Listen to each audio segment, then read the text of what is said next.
Oh. Hey, people. It's Maddie, your homegirl from Top Rope Squishy, and we are live once again to talk about AEW Dynamite and yesterday's amazing Grand Slam All Championship show. And I don't think that I need to introduce my guest. He is going to introduce himself, but before I hand it over to him, if you're in the room, make sure you hit that like, make sure you hit that subscribe button. And in the description, all the links for my guest, DJ Storms. Take it away. Well, thank you very much. I am pleased to be here as always. And this is our second collaboration within a month.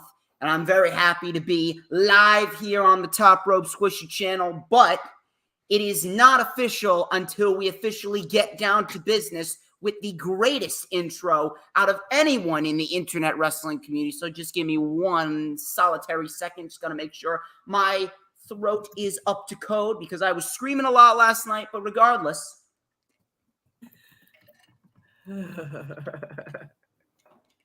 Oh, no. Oh, God. Me. Ladies and gentlemen, I'm the one and only DJ Storms, and I would like to welcome each and every single one of you back to the Top Rope Squishy channel on Thursday. Now, it's not on my channel, but we still turning up on a Thursday.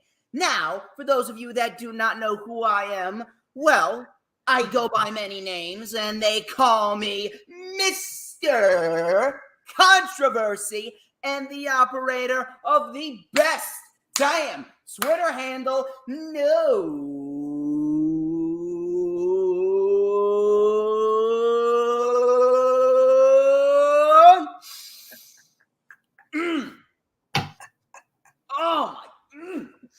Oh, God, do you smell that?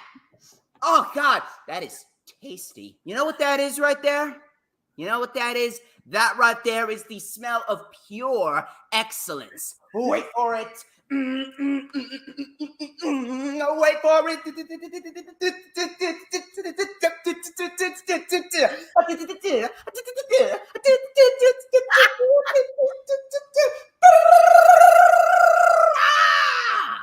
To mankind. Oh my God. I am on fire tonight. I am burning from my head all the way down to the soles of my feet. You know what I gotta do? I gotta tiptoe. Tiptoe.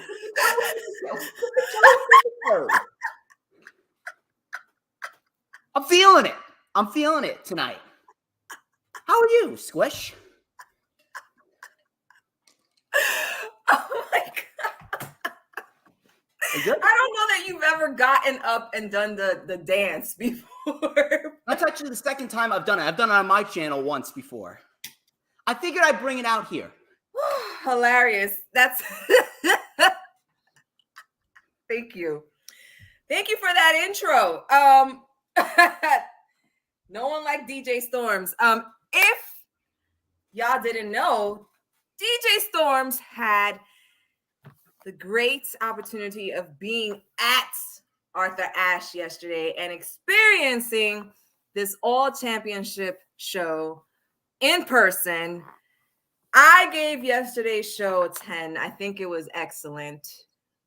You being there, how was that? I'm telling you, the atmosphere was just beyond a shadow of a doubt. Probably one of the best atmospheres I felt. Probably better than the last show that I went to back in Jersey where I did meet you. It was absolutely unbelievable. The crowd there legitimately felt like a WrestleMania crowd. It was hot all night. Everyone was on fire for the huge moments, especially with the Acclaimed winning. Obviously, MJF, the crowd fucking popped like mad for MJF. Yes. The experience was absolutely fantastic. And like I was talking to you before we actually went live, the whole entire complex that's built around Arthur Ashe Stadium, seriously, it's beautiful. Really is. They have all sorts of stores. They have all sorts of tennis courts. There were multiple meet and greets scattered all around the complex. There was one with Anthony Bowens. There was one with Orange Cassidy and the Best Friends. The entire layout of it was great. And by the way, listen, I do not really like arena food, but the chicken tenders and waffle fries over there, probably the best I think I've ever had. And I don't know what it was, just everything lined up perfectly. And they got some good bullseye barbecue sauce. I'm a barbecue sauce guy. No ketchup, no mustard, none of this relish crap. It needs to be barbecue sauce when we talking about meat, okay? Everything. Everything. Cheeseburgers, barbecue Cheeseburgers, steaks, chicken, pork, everything. Barbecue sauce. Well, DJ, of all the matches yesterday, which one was your favorite? Oh man, God, that's a tough one. It's a tough one. I'm currently battling with myself over 3 matches. The opening match with Claudio and Jericho, the main event, and then obviously the tag team title match. Only because of the fact that each and every single one of those had excellent professional wrestling, and then the moments that went with all of them that really matched up with each other in terms of quality. But if you had to tell me, gun to my head, yes, pick one. I probably have to say, in terms of match quality, I'd probably have to go with the opening match, only because of the fact that when it comes to Chris Jericho and what he's been doing, whether you love him or you hate him, Chris Jericho absolutely is one of the top tier MVPs of AEW this year, just because of how great his work has been and how selfless he's been with getting so many people over, like Moxley and Bryan. He put Bryan over, Eddie Kingston as well, and how he's been so pivotal in this Daniel Garcia storyline. And Claudio, with how good Claudio has been, and he's only been in AEW for 4 months, and he's been on fire doing so many great things. Already has got a world title reign underneath his belt and plenty more great moments to come. So I'm probably going to have to go in terms of match quality. I'm going with the opening match. Excellent. To me, even though there was a slight botch in the match, the tag team match was probably my favorite. And it was hard to pick one, just like you, because clearly all the matches were phenomenal last night. And again, they were all championship matches. So they were all for a belt of some sort. Usually better than last year's too. Better than last year's Grand Slam. I mean, I wish we would have had ourselves some Kenny Omega. But as we all know, he's not going to be there for a little bit. But that being said, it was such an amazing show. I think that seeing the Acclaimed being such a homegrown tag team champion, tag team group in AEW go from being what I felt was not really that well liked, because when they first came out, I wasn't even feeling them. And they were, basically jobbing on Dark and stuff a lot, to finally saying, hey, wait, let me pay attention to these guys. And before I knew it, I was all into the Acclaimed. And then when they started doing the thing with Billy Gunn, and I knew they were getting to a different level, they got so over. And we all knew it was time for them to get these belts. So that to me was like the moment. I have to say, though, starting with the opening event, I honestly did not know or think that Chris Jericho was going to take the belt from Claudio. Did you know that? Did you see this happening? Did you have any idea? I had no idea that this was happening. I had it pretty much dead set in my mind that Claudio was going to retain the championship, but I'm not going to sit here and say that I'm mad about it, because there are 3 specific reasons why this happened. Mm-hmm. And this is why I exist, because I am the best analytical perspective in the entire community. No disrespect to anyone here, especially you, because you're definitely getting there. You're making a name for yourself, and I'm definitely going to hope that you are going to do what I'm going to do. Hopefully get paid for this. But the only negative about that, I would say, is obviously Claudio definitely deserved a longer championship title reign. We've all felt it. We all can sit proudly in that boat. But there's 3 reasons why this happened. Number 1, this is Tony Khan rewarding Chris Jericho just like he's rewarded Jon Moxley for his services this year. Because if you are going to pick two top-tier locker room leaders, two top-tier MVPs of this year, Jon Moxley obviously being number one, he's absolutely the superstar of the year with how great his matches have been since he's come back from the rehab program. And then number two is Chris Jericho with how great he has been with his feud with Kingston, the Blood and Guts match, the Jericho Appreciation Society shtick, and how great they've been. The match with Moxley back at Quake by the Lake, and then the matches with Bryan. This was Tony Khan rewarding Jericho for all of his services and the fact that Chris Jericho has been such a loyal soldier within the company. That's number one. Number two, this all revolves around Daniel Garcia. Tony Khan, throughout the entirety of AEW, has had a mission statement to build up new talent. We've seen it over the years. We've seen Wheeler Yuta. We've seen Wardlow, Sammy Guevara, Jungle Boy, Darby Allin, Maxwell Jacob Friedman's going to be the next world champion, hands down. We saw the Acclaimed last night. Daniel Garcia is next on that list. He's already won the Pure Championship. That's right. Now with Jericho winning the Ring of Honor World Championship and how disappointed that Daniel Garcia's looked, and the fact that he has not been in favor of Chris Jericho's tactics, he could very well be ditching the Jericho Appreciation Society, and Chris Jericho is going to play a hand in getting Daniel Garcia to that next level. How old is he? 23, 24? He's going to be a superstar, and Chris Jericho is part of that reason. That was number two. And number three, the Ring of Honor television deal, it must be imminent. It must be imminent. That has been the one question on everyone's mind. Some people don't like the Ring of Honor material being showcased on AEW TV. I don't mind it. I enjoy it. I like it. I do like it. I'm not really sure what the problem is. And on top of that, until they get the TV show, they need to showcase it because, again, they need to make sure that everyone is at least getting some form of TV time. It may be hard for others, but again, with only 3 hours of TV time, this is unfortunately what they need to work with. They need two more hours of TV time, one for Rampage and then one for Ring of Honor. But the Ring of Honor TV deal, it's imminent. And just like Jericho boosted up AEW when he won the AEW World Championship, he's going to do the same with Ring of Honor. And whoever beats Jericho for the Ring of Honor World title is going to be better off for it.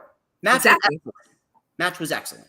You know, as you have very clearly stated, Jericho is definitely a person that you utilize to elevate talent. And he is truly someone that has clearly done it. He doesn't talk about doing it. He doesn't say how he's here to elevate people and then not elevate people. He is one of the best people that does that, because even in his promos where he's shitting on the people that he's elevating, he still elevates them somehow. Like, he is a master at doing this stuff. And I agree with you. It must be that there is a Ring of Honor television deal brewing in the back, and they needed to put someone of merit that's going to be able to carry this belt and give it value so that they can get a good deal. And yes, whoever goes up against Jericho to get this belt is going to be a top talent. It might even be Daniel Garcia. Yeah. You don't know. So I love it. I love what they're doing. And I personally have no issues with Ring of Honor being defended at AEW. It gives it a little bit of a mix, a little bit of, something different. Doesn't become stale. You're getting a little bit of everything. And I think that people should be happy. You're getting all this different wrestling, all these different belt defenses. I mean, come on. Yesterday's show was phenomenal. So, and that leads us into the tag match, which was, of course, my favorite match of the night. I think everybody knew. Scissor me daddy ass. Everybody knew. I was actually scissoring so many random people after the Acclaimed one. I'm not even lying. Oh my God. How over are the Acclaimed? I don't even think that you realize how big that pop was. I was there, and my ears were on the verge of being blown out because of how big that pop was for the Acclaimed when they came out, and then an even bigger pop when they actually won the match. Now, let's answer some questions first. Was it as good as the All Out match? No, but it was never going to be.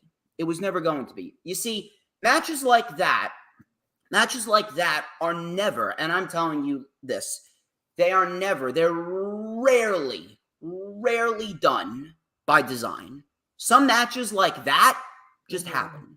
Some matches like that just come about because of the fact that it's in the moment, it's the right time, it feels like the right time, and the crowd is aligned, the show's there, everything, the champions, the talent in the ring, the planets just align, and matches like that just happen. So it was never going to be as good as the first match, but this was still a very good match. And the best part about this is when you look back on everything that's happened with the Acclaimed is just one of the many reasons why we love professional wrestling, to see the meteoric rise of people coming from nothing and becoming superstars. I actually used to watch AEW Dark religiously, and I was there on my laptop watching AEW Dark when I saw the Acclaimed first form. And right then and there, I knew that they had something, especially Max Caster with the rapping shtick. I was like, on a typical Tuesday, I was laughing my ass off. I'm like, oh, this is fucking great. And then we saw them get a little bit more TV time. They're winning matches. They're moving up in the rankings. We're seeing them go up against the Bucks. We're seeing them go up against an SCU. We're seeing them go up against all these top-tier big-name tag teams. We saw them go up against Jurassic Express for the tag team titles before. And they're slowly becoming a mainstay tag team. And then what happened with the Gun Club, with Billy Gunn and his sons, yes, I don't know why, I don't know how, but somehow, some way, Billy Gunn and the Acclaimed, this pairing may be the most over act in the entire industry right now. I'm talking about babyface acts. If we're talking about heel, MJF is the top tier heel act, but he's getting babyface reactions, so didn't even think I'd see the day. But the Acclaimed, easily the biggest babyface act in the entire wrestling industry right now. I don't know why. I don't know how the fuck it happened, but it happened. And that right there, that just goes to show you that the Acclaimed have put in the work. They've put in the work. They busted their ass, and they sacrificed a lot to be here. And for all we know, based on what happened, the Acclaimed winning the tag team titles now may have never even been in the plans. It's because of what happened and the reaction that they got it all out that they got themselves a rematch, and they got themselves the tag team championships in New York City. Yes. And we cannot leave out Swerve in Our Glory. That is the tag team that none of us ever thought we ever needed. And they have had such a great run. And they've only been here for like 7-8 months. And both of them have had very memorable runs in AEW thus far. With all the tag team matches, winning the tag team titles. And they were playing a hand. They played a hand in getting the Acclaimed over as the next top tier babyface tag team. Seeing that moment live, I'm telling you, I still don't know how I even have a voice to talk right now. But I'm talking about it right now, and I cannot be more happier, cannot be more prouder of Anthony Bowens and Max Caster. This was an excellent moment, and this is exactly what Tony Khan does. He creates new stars. As I've mentioned all those names before, add the Acclaim to that list. Absolutely. Anthony Bowens, let's not forget he was out for a while with an injury, but this guy came back. Sacrifice. He didn't miss a step. You know, he was at AEW in a wheelchair while he was healing. And while he was in this wheelchair, they developed this Billy Gunn Acclaimed faction thing. And I don't know. At first I was like, what are they doing? But I loved it. And it was magic. It's just some things. At first, you might feel like this might not work. And then it turns out to be the best thing that they ended up doing. And so to me, I love the angle. I don't know how they're going to end up flipping it. You know, how Billy Gunn is going to eventually, turn his back on the Acclaimed and go back to his sons or not. But however or whatever, if there was any tag team that I was okay with Swerve in Our Glory losing the belts to, it was the Acclaimed, because Swerve in Our Glory are phenomenal. They're just, It At almost, first, when I saw the pairing, when I got the pairing of Billy Gunn and the Gun Club and the Acclaimed, I saw what they did backstage because it was like a little backstage thing. And I just sat there. I'm like, all right. And then 3 weeks, 4 weeks down the line, I'm like, this is fucking brilliant. This is brilliant. it was. I don't know how. It just worked. And who would have thought "scissor me daddy ass" would have been a catchphrase that was gonna be picked up the way that it has, having people making cutout scissors to bring to these events, everybody scissoring each other. Like, instead of people giving each other pounds, it's scissoring now. I mean, if this doesn't tell you how over these guys are, I mean, it was the right move. I think everybody felt some kind of way when the Acclaimed lost that All Out. And I think that's like what you said, probably what made Tony Khan say, maybe I do need to put the belts on these guys. Because look at the way the crowd reacted when they lost, you know? And it's not that they don't love Swerve in Our Glory, but the Acclaimed have arrived. Like, they're here. They're ready. That match had no right to be as good as it was at All Out. It was so fucking good. It was so fucking good. It was so fucking good. But this led to FTR asking the Acclaimed, or saying that they want a title match, but they were quickly interrupted by none other than the Ass Boys, who made so much fun of them. And it was hilarious because they did their, their ending thing, and it was just executed perfectly. I think personally, Colton and Austin Gunn are underrated as far as how entertaining they really are. These two guys are actually pretty decent in the ring. They're not there yet. They're pretty decent. They actually put on a very good match with Jurassic a few months back. They are very good. They are very good. And, and I'm kind of happy that they're giving them some limelight because it has been very entertaining. And this led to a Wheeler Yuta. Hold on, time out. I'm a little disappointed in myself, but I met Mikey Williams last night at Grand Slam. He was on my vlog, and I gave him a wristband, but I'm severely disappointed in myself. I did not scissor him. You didn't scissor Mikey? I did not scissor Mikey. I was focused on getting the vlog video. I am so disappointed. But Mikey, next time that we meet each other, the first thing I'm going to say to you is scissor me, Mikey Williams. Do not worry. If you're watching, I will scissor you. Come on, y'all. We have to have a scissor party. Can you imagine what a non-wrestling fan who watches this show is going to think when we're talking about all this shit? And they see us going like this. They're going to be looking at us like, what the fuck is wrong with these people? Bring your brains out of the gutter, people. Come on now. We're talking about wrestling here. Professionalism is what I always say. We are professionals in here. And I'm not professional. Let's be real. The most professional one of them all, MJ. Oh. How did he?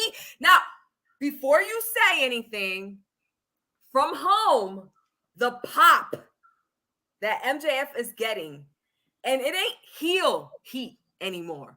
People are loving this guy to the point where he's calling them all kinds of names and people are cheering. So can you explain to me how this felt in person? I thought the pop for the Acclaimed was big. And then all of a sudden, Wheeler Yuta's just randomly talking, and then all of a sudden we hear that dun, dun, dun, dun, dun, and then the crowd fucking exploded. MJF came trotting out there. Crowd was chanting MJF, so much so that they turned on Wheeler Yuta, and they're supporting MJF. It's brilliant. I don't know what it is, but let me tell you something. I never thought MJF could ever be babyface, but if they want to experiment with that, they could absolutely experiment with that, with the reactions that he's getting. I feel as though what happened with Punk and what happened with how they played up this work shoot with MJF walking out and that promo that happened on the June 1st edition of Dynamite, both of those morphed into one, played a part in people really realizing, why am I booing this guy? I got to cheer this guy. This guy is fantastic at his job. Yes. I don't know what it is, but oh my God. The pop for him was absolutely ridiculous. Absolutely ridiculous. Everyone was standing up. Everyone. Yeah, him being gone for 90 days let people who weren't already aware of how important he is for the company, how important he was, because he was clearly missed. People were dying for him to come back, me included, thinking we lost him because I thought he was not coming back. I And dressed up as him for Halloween, so I know what you're saying. That's awesome, by the way. But yeah, I was so happy to see him back. He beat up Tony Schiavone. Tony Schiavone is a fucking G, always getting involved in these promos. And then Morrissey came out and started choking out Wheeler. And then MJF, his signature move, he hit Wheeler Yuta with his diamond ring. I love MJF. He is definitely dethroning Moxley. This is why. I mean, we're going to get to it, but this is why Moxley won as opposed to Bryan Danielson, because you're not going to give the AEW championship first time to Bryan Danielson so he could be a transitional champ. It's not happening. It's not only that, there is another reason, because Moxley and MJF, they have history, and that's the story that they're telling. Remember what MJF said last week? I'm not coming out with presidential material like I did originally back in 2020. I'm a completely different animal. So that right there, that should tell you where they're headed. They are operating with a story-driven mind. Yeah. And that's great because that's long-term storytelling. There you go. And that's something that they do quite not often, but when they do it, they do it very often. They do it very well. They do it very well. They do it. They do it often, but there's a lot of matches that come out of nowhere. But we don't have to get into that. But there was a Cargill promo where Diamante brings out Trina. Now I know who Trina is because I know that she's a rap artist. But I was telling Tone, I was like, Tone, Trina's gonna come out with Diamante. He's like, she ain't wrestling. Not the rap artist. Because we were like, can't be the same person. It is the same person, but she's only accompanying Diamante. So she probably I had no idea who the hell she was. She's a rap artist. She's 47. She's pretty famous for people who listen to rap and stuff like that. But we were like, this woman can't wrestle. What is she doing? But she's not actually wrestling. She's just accompanying. TBS Championship, Diamante and Jade Cargill. Diamante is going to get destroyed.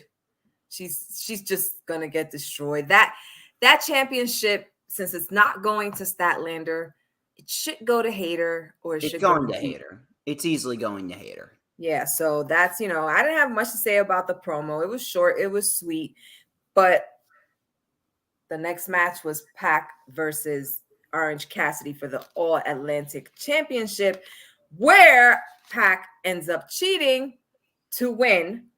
He hits Orange Cassidy in the head with the little bell hammer, which I was like, I thought that was uncharacteristic of him, but then everybody quickly reminded me he did say he was a bastard, and I was like, you know what? You're right. So this is a very Pac move. So Tupac retained, and it was a pretty good match. I did not like the ending. I didn't like that he did that to win, but it was a really... I know why he did it, but he shouldn't have just pinned him right afterwards. He should have gone for the Black Arrow to finish it off. That would have been more impactful. The ending, here's the thing. I don't mind the fact that he used the hammer, because this means we're going to get another match between the two, more likely than not at Battle of the Belts 4, which, I mean, I have no issue with. They have great chemistry together. So that's not going to be an issue. We get another rematch at Battle of the Belts 4. Pac gets another title defense underneath his belt. Yep. And then maybe we'll probably see him go up against someone like a Ricky Stark, someone like a Claudio, maybe a Wheeler Yuta. There's a lot of different people that you could plug in to fight Pac. But ultimately, in the end, him just pinning him after the hammer shot felt very anticlimactic. Very, very anticlimactic. I'm not really sure why they did that and why he didn't either lock him in the brutalizer or give him the Black Arrow. That would have been a little bit more impactful, just as a little extra added FU to Orange Cassidy, or a little extra muster behind his victory, if you know what I mean. But either way, what they did was a very solid match. Very, very solid stuff. They are incapable of having a bad match together. Orange Cassidy continuing to make people that doubt him look like complete fucking morons. And Pac, he's living his best life right now. And you know something, with all the dues that Pac has paid being an AEW original, it's great to see him as the first ever 2-time double AEW champion at the same time, holding one half of the trios titles and holding the All-Atlantic Championship. It's a real great thing to see. Really is. But finally.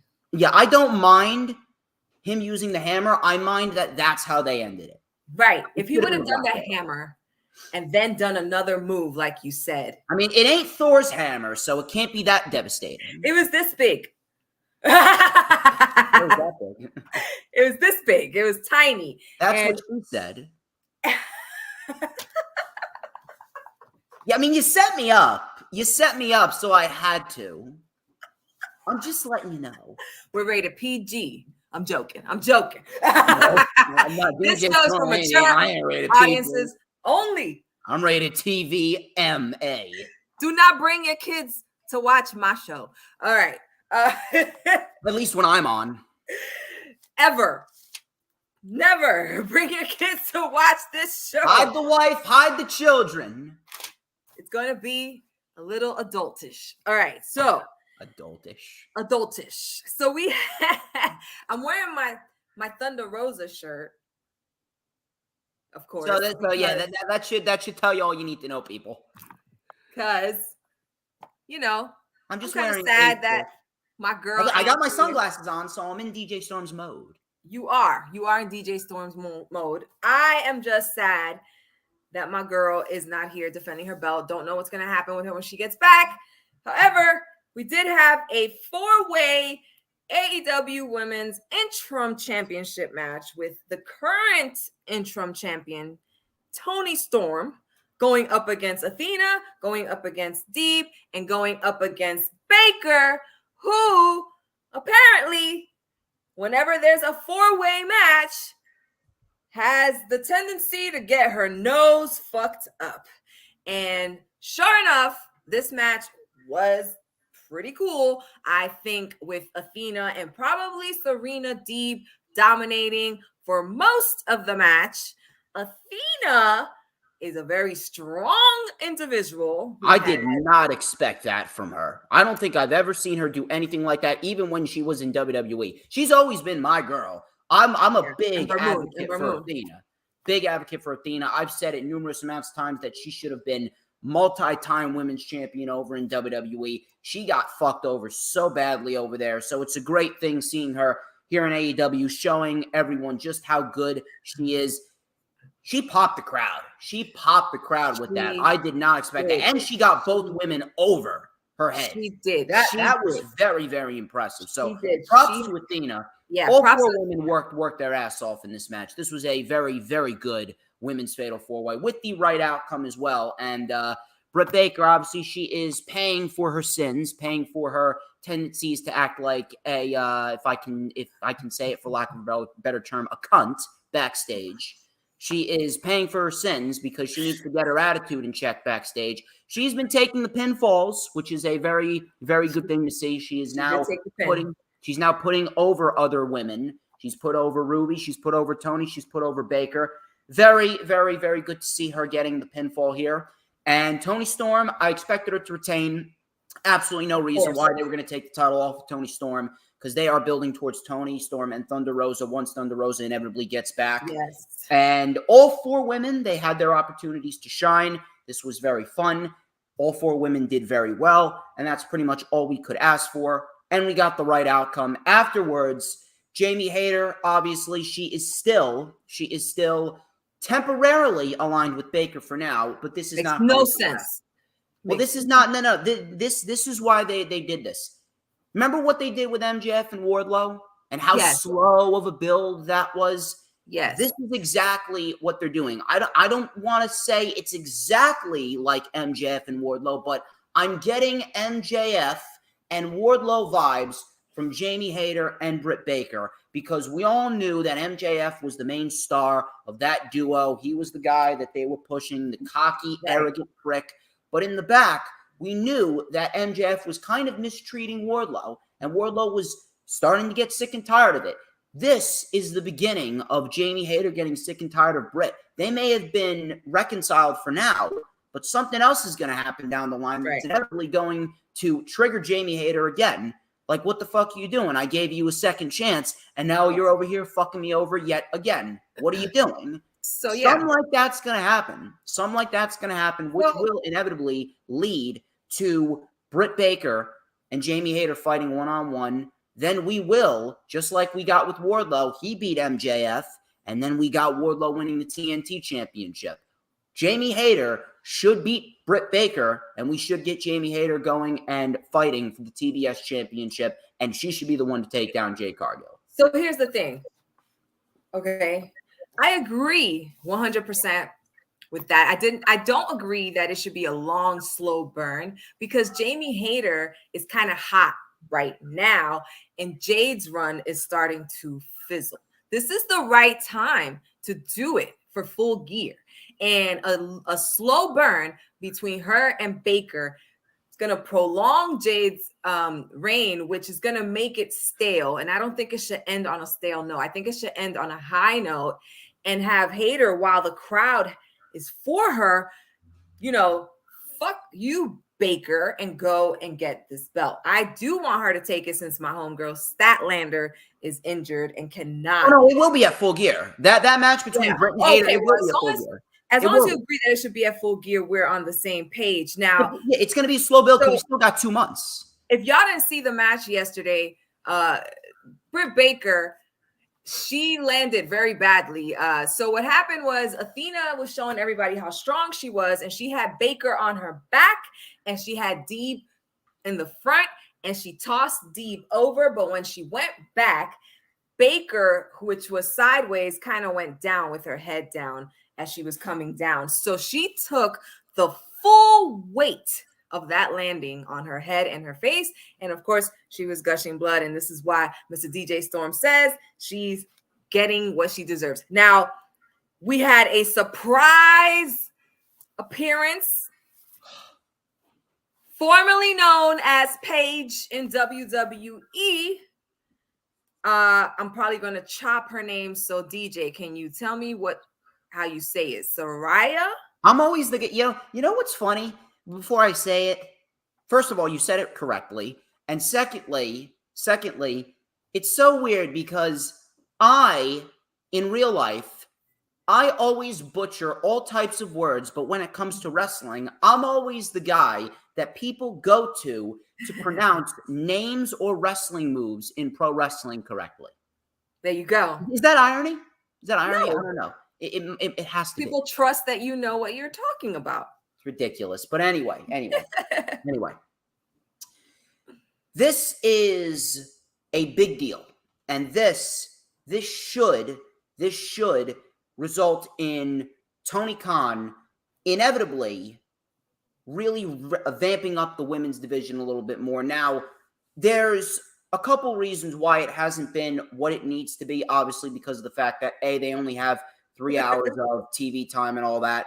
But some people are questioning right now, why isn't the women's division the way that it is? Now, I was going to wait until my show on Saturday. By the way, LFU every single Saturday, 1 p.m. But this time it's a special 2 p.m. start time this afternoon on Saturday. So check off your calendars for that time. I was going to wait until Saturday to talk about this, but I may as well talk about this now. I'll talk about it on Saturday too, but this is big. Why isn't the women's division AEW the way that it needs to be? Some people were questioning Damage Control on WWE TV. For those of you that watch it and those of you that know Damage Control, Bayley, Dakota Kai, and Io Sky, and how they don't feel like they need to feel. Some people are wondering what the deal is. I've always been known for deep analytical dissection.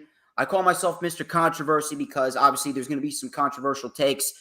I wouldn't really say this is as controversial as others, but I've been analyzing things. I've been dissecting things. I've been doing this for 5+ years. I've been watching wrestling for 14. Why isn't the women's division, in some aspects of the women's division across both brands, why aren't they where they need to be? Why? I'm going to throw this out there. The majority of the community, they just don't care about women's wrestling in 2022. And there's a reason why. Vince McMahon and Bruce Pritchard, with how bad they booked the women's division over in WWE for so long before AEW came around, I don't think people understand the long-term damage that those two men had on the professional wrestling industry as a whole. They single-handedly made wrestling uncool again. They made pro wrestling uncool. So much so that Squishy over here, she doesn't even watch WWE. She hasn't watched WWE long-term in how long now? How long? Since like 2009, 2010. There you go. There you go. Since 2009, the concept of sports entertainment has absolutely destroyed the pro wrestling landscape. When Ronda Rousey first came into the WWE back in 2018, and she was there with 2019, everything that they did with Ronda Rousey in late 2018, beginning of 2019, the women were actually outperforming the men at that time. That was the opportunity where women's wrestling was going to become a mainstay. It was going to become a draw, right? That was the main opportunity that they had. But as soon as Ronda Rousey left, Vince McMahon and Bruce Pritchard just threw women's wrestling to the wayside. Why? Because Vince McMahon, whenever he looked at Ronda, all he saw was dollar signs. He didn't care about empowering women's wrestling. All he cared about was making a quick buck. And the fans have pretty much been conditioned, the majority of the fans, not me, because I actually like competitive women's action. I want to see the women's division thrive because I enjoy seeing matches like a Sasha Banks and a Bayley, or a Britt Baker and a Thunder Rosa, and matches like we've got and how great they've been, especially Deeb and Thunder Rosa and how good that match was. That right there is exactly what we want as professional wrestling fans out of women's wrestling. Now, I'm like that, but the majority of the fan base have been conditioned to pretty much think to themselves, well, you know, if the biggest wrestling company in the world is not going to care about women's wrestling, then why should we? It's a trickle-down effect. If number one is not going to care, then number two is not going to care, so on and so forth. The majority of the wrestling fans just don't care about women's wrestling in this era because of the damage and the conditioning and the mentality that Vince McMahon and Bruce Pritchard have pretty much forced into everyone. I'm not blaming Sasha. I'm not blaming Bayley. I'm not blaming Toni Storm. I'm not blaming Thunder Rosa. I'm not blaming Britt Baker. I'm not blaming Tony Khan. And I'm not blaming Triple H. I blame Bruce Pritchard and Vince McMahon because of how shitty the mentality and the booking of the women's division has been for years. This is not just 1, 2, 3, 4 months. This is years of shit booking. And as soon as Ronda Rousey left the first time, everything was pretty much tossed to the wayside. It is going to take a long time, and I mean a long time. Tony Khan and Triple H are great promoters. They are fantastic bookers, but they're not miracle workers. It is going to take a long time for them to erase this plague that Vince McMahon and Bruce Pritchard have forced upon everyone. This stench that Vince McMahon and Bruce Pritchard have pretty much forced upon the women's division and the mentality of wrestling fans. It's going to take a long time. Women's wrestling just isn't a draw because of what Vince and Bruce did over the years. You know, you're clearly very serious about this. I appreciate those comments and what you said. Since I haven't been watching, WWE, I wouldn't know. But I have to trust what you're saying. I've heard, a lot of comments about women's matches not being great at WWE.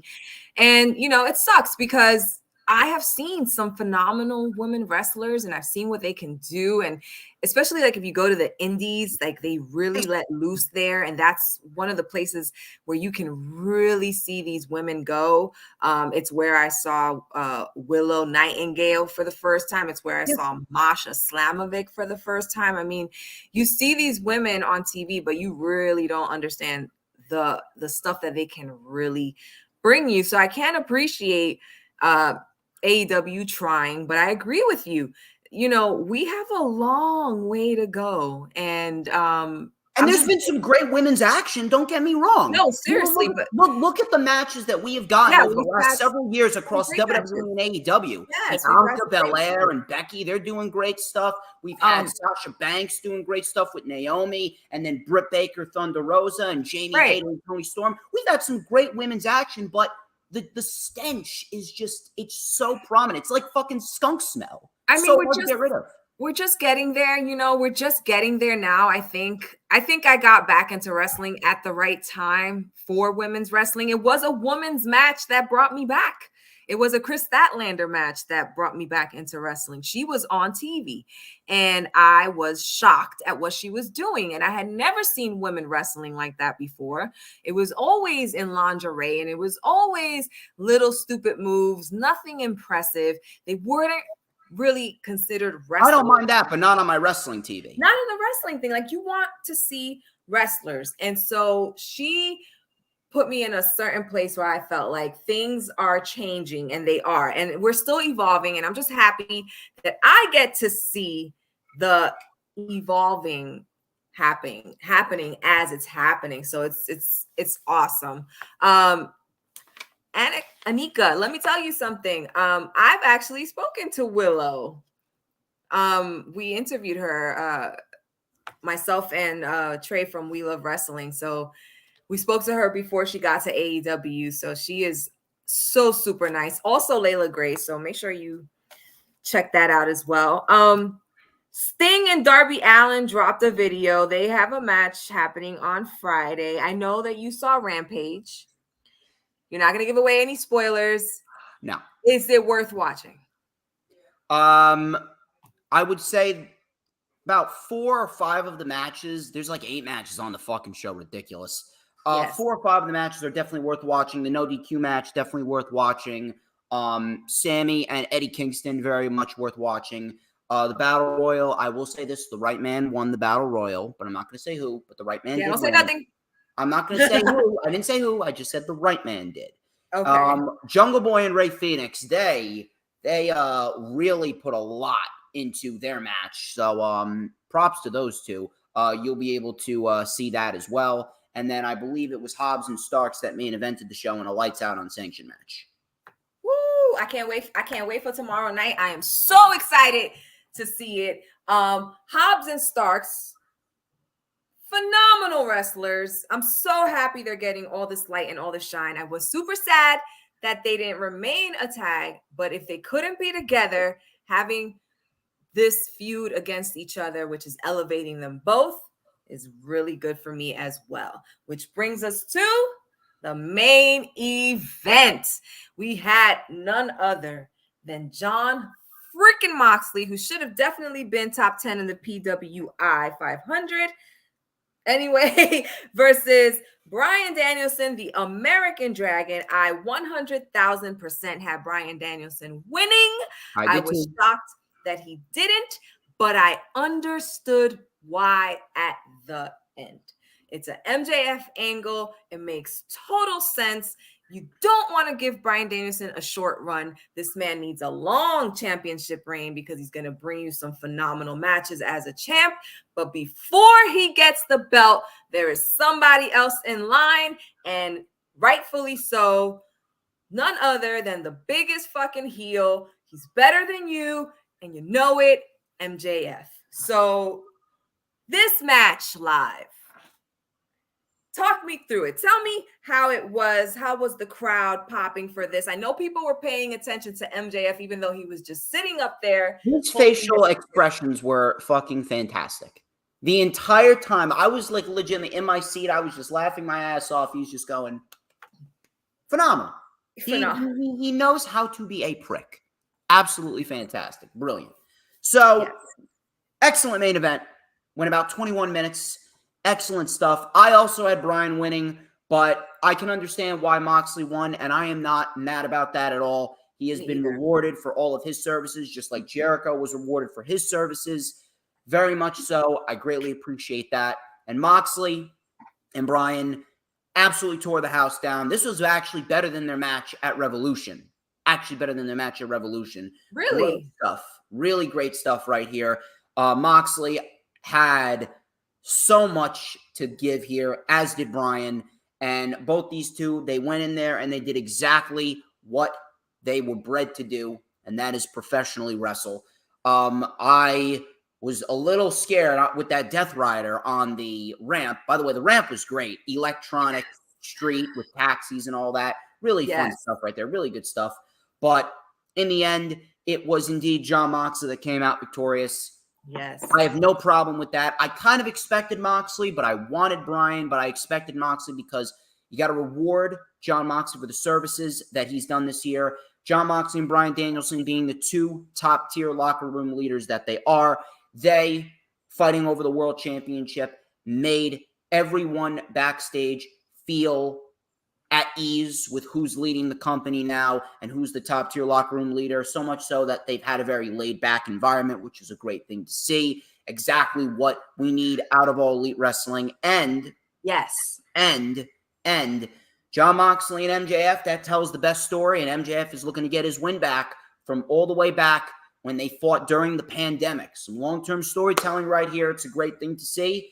And it fucking sucks that I'm not going to be live in attendance at Full Gear.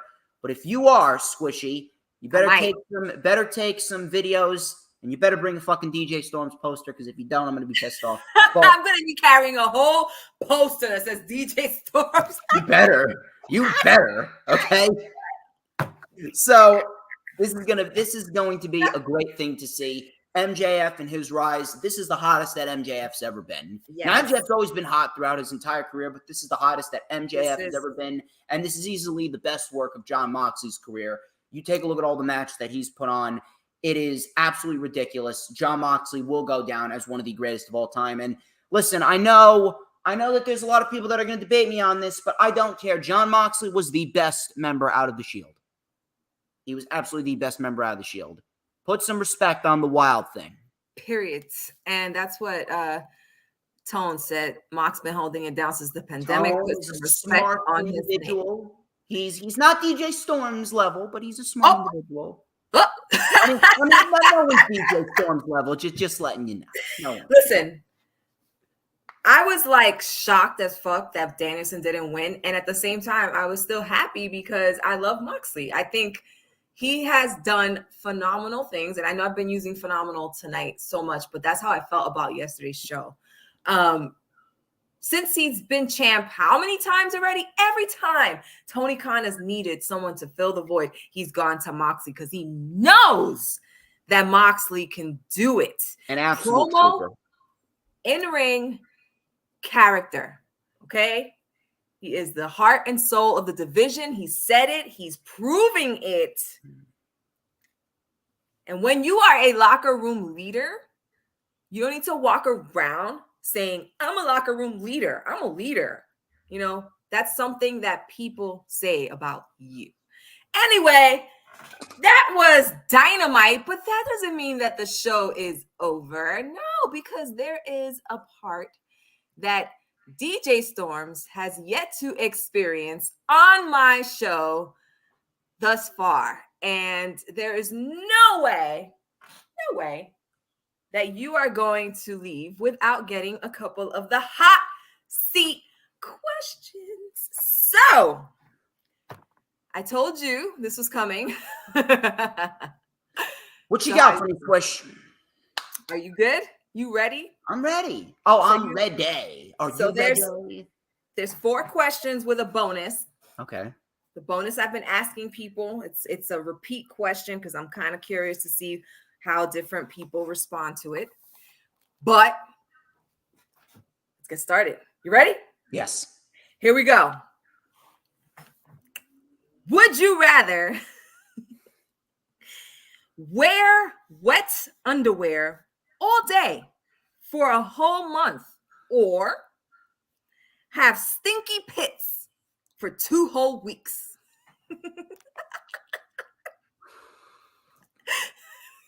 Starting out with a little bit of a taboo one right out of the gate, but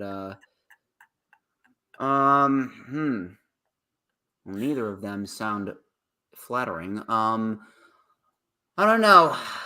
That's a good question. Because here's the thing. Wet underwear, that is absolutely uncomfortable as you could possibly get. I'm probably gonna have to go with the stinky pits only because of the fact that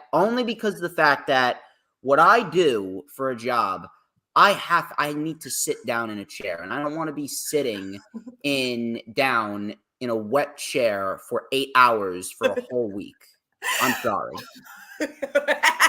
I'm sorry, I can't. You're gonna have a wet ass a whole week for a whole month. I can't do it. Plus, you have to last less with the stink pits. I'm sorry. You gotta say hi to people like this. No, because at least I'll be able to try. Because I could use like deodorant and spray and shit like that. At least I could try. It's a lot easier to get rid of the stinky pits than the wet underwear. That you have to wait for it to dry. You cannot get rid of the stinky pits. They are going to smell for 2 weeks. D wants to know what she missed. I asked DJ Storms if he would rather have wet underwear for a whole month or have stinky pits for 2 weeks, and he went with stinky pits. Here we go. Next question. You ready? I'm listening. Would you rather find a dead bug in your food or a pubic hair after you've already eaten most of your food? So a bug or a pube? Where do you come up with this shit? Do you sit up at night and think to yourself, Nope. I did these questions in like Storm if you would rather find a bug in his food or a pubic hair after he's already eaten his dinner. Some people are saying bugs. D said a pube. We have a bug in the house. Here's a question. What kind of pube? A pube, like it came from someone's balls or vajayjay or ass crack pube. A pube. What other kinds are there?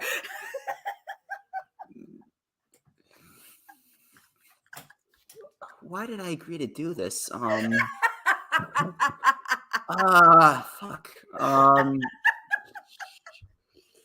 It better be clean. I have to go. I'm gonna actually agree with Dee right there. I probably have to go with the pube because listen, pubes are actually a lot cleaner than bugs. I'll have to go with the pube just because again, it can be a lot cleaner than bugs. At least people know how to sanitize themselves. Bugs do not. You hope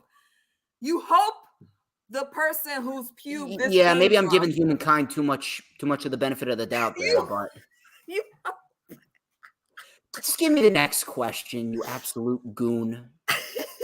Here we go. I swear to God, I don't even know what it is, but I swear to God. Would you rather be in jail for a whole year or in a coma for 5 years? Oh, fuck.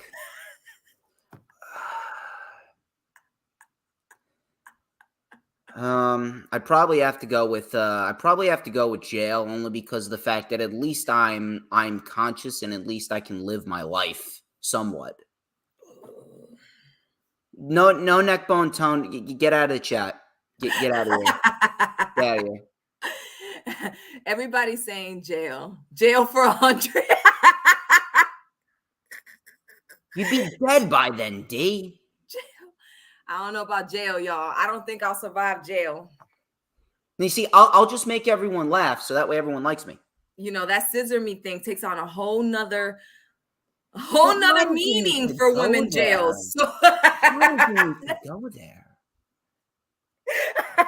You ready for the next one? This is not Pornhub, man. At all. But this is still for mature audiences only. All right. I'm legitimately concerned right now. What, for the next question? Yes. Here you go. It's People went actually from going bugs to and pubic hairs to jail and comas It's okay. to freaking It's wet okay. underwear. I don't like. Who wants to sit in wet drawers? And now I got you thinking about it. I don't want to think about it. I agree with Dominican Lou. I can't do jail, boo. I'm also too pretty. Here we go. Oh, God. Would you rather be forced to relive the same exact day for 5 years straight, or lose 3 years worth of your best memories? Oh, that's actually a lot less taboo and actually a lot easier to deal with. I would much rather relive the same day over and over again for 5 years because then you can legitimately do whatever the hell you want. You can make it different, and you can also do all types of fun material, and all of it'll just go away by tomorrow. That's true. You could do all kinds of shit. You could legitimately strut down the street singing AC/DC songs in a duck costume, and everyone will forget about it by tomorrow. That's very true. That's a good answer. That's an easy one. Well, here's the last one, the bonus one. I took you on a roller coaster ride with these questions. I hope this one at least has some sense of normality. It does. Here we go. Okay. Would you rather be able to see back in time to the past where it all began, to see how everything begun, or see into the future to see how it's all gonna end?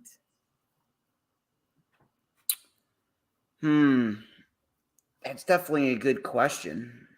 And we were talking about seeing how it all begins and ends, as in what, the world? The world, how everything begun, how the universe actually started. They call it the Big Bang, but who the fuck really knows how the hell things started? And we sure as fuck don't know how it's going to end, no matter how many theories people come up with. So it's something that I'm always curious about, and on both ends of the spectrum. But I personally can't think of. I'm more in tune to go towards the beginning because I am very curious to see how everything began, but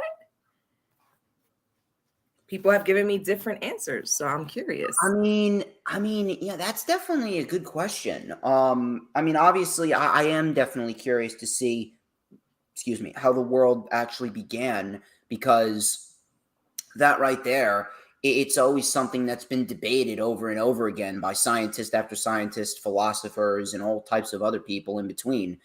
But, I mean, if we're taking a look at the future, that's definitely something. It's definitely something that, if you want to, for me at least, what I would do, and maybe this is just me being, because, this is maybe a little bit me being out of character right here, but because, everyone knows me as a cocky asshole, but one thing that I would definitely do, I would love to see into the future to see how it's all going to end, just so I could either tell the right people, so that way they can figure out a way to prevent humankind from suffering, or they could find a way to make the last days of whenever that comes about the best possible days.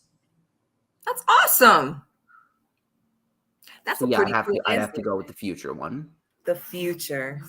I love it. I've gotten different responses. That was a pretty deep answer. I've gotten responses that were like, actually, Lou, he wants to go into the future so he can see all the lotto numbers and come back and win. Oh, yeah, I would definitely do that too. But I actually thought you were just going to ask me what my favorite movie was, and my favorite color was, or something like that. No. We don't do those easy, basic questions here. No. I want to get deep into the psyche. I want to know what you're thinking. I want to know if you're shallow. But anyway, this was an awesome show. People, thank you guys so much for joining us. If you are not subscribed to my show, what the hell are you waiting for? Hit the subscribe. Hit that like button if you're in here. And if you're not following DJ Storms on all of his social medias and subscribe to his podcast. You have to do that. You have to get on it. The link. I'm gonna have to do my little promotional tactics here. Absolutely. The link is in the description, and I'm gonna let DJ Storms take us out tonight. Now, as far as I go, you can follow me on both Twitter and Instagram at HistoryMakerDJS. That is at HistoryMakerDJS, because everything that I do, I'm always making history day and night, all the time, making rhymes just like that. Eminem, eat your heart out. Anyway, follow me on Twitter and Instagram at HistoryMakerDJS. You can add me on Facebook as well for collaborations and business inquiries. Please send me an email. My email is, of course, StormsTakeOver@gmail.com. Like the official DJ Storms business page, I made you send you an invite to join the official DJ Storms Posse group on Facebook. Lightning Flash update this Saturday at 2 p.m. Eastern Time. Sunday at 3 p.m. Eastern Time, my vlog from AEW Dynamite Grand Slam goes up and running. If you want to check it out, hear me screaming, hear me singing some songs, it'll be up there. If you're not acquainted with hardcore sports people, please follow Hardcore Sports on all social media platforms, including Twitter at Hardcore Sports N, Twitch at Hardcore Sports 1, Instagram and YouTube at Hardcore Sports Network. Please make sure you like the stream, like Top Rope Squishy Scream, and subscribe to her channel, because let me tell you something. She is great at what she does. Very happy to have been on the channel. I greatly appreciate you, Squishy. Could have done without the taboo questions, but beggars can't really be choosers. You can subscribe to my channel as well. Look up DJ Storms on YouTube. You can't miss me. Like and comment. When you subscribe, and this is something that everyone should know, when you subscribe, you hit that notifications bell with a huge coup de grace. That way you will know whenever I pop up on YouTube. Because whenever I pop up on YouTube, baby, it is the best time to be on YouTube. And do you know why? Because it's the only time that you're going to get to see this glorious sideburn chin strap combination and this beautiful mustache right here. You know what it's time for? I've been waiting all stream for this. Oh, God. I've been waiting all stream for this. Skadoosh. This right here, the most magical comb on earth. And to close out the stream, we're going to light it up right here with a little and a dash of and a whole lot of because like Campbell's soup, just like a Thanksgiving meal, just like a nice smoked ham on Christmas Eve, I'm so good. Everybody wants a piece of the Stormsmeister. You already know the drill. Squishy, thank you very much. I hope we get to do this again very, very soon. And I hope you have an awesome, awesome, awesome week. Thank you. Thank you for being on. Thank you, people. Links in the description. I appreciate y'all. Until next time, love, peace, and wrestling, y'all. Stay safe. Bye.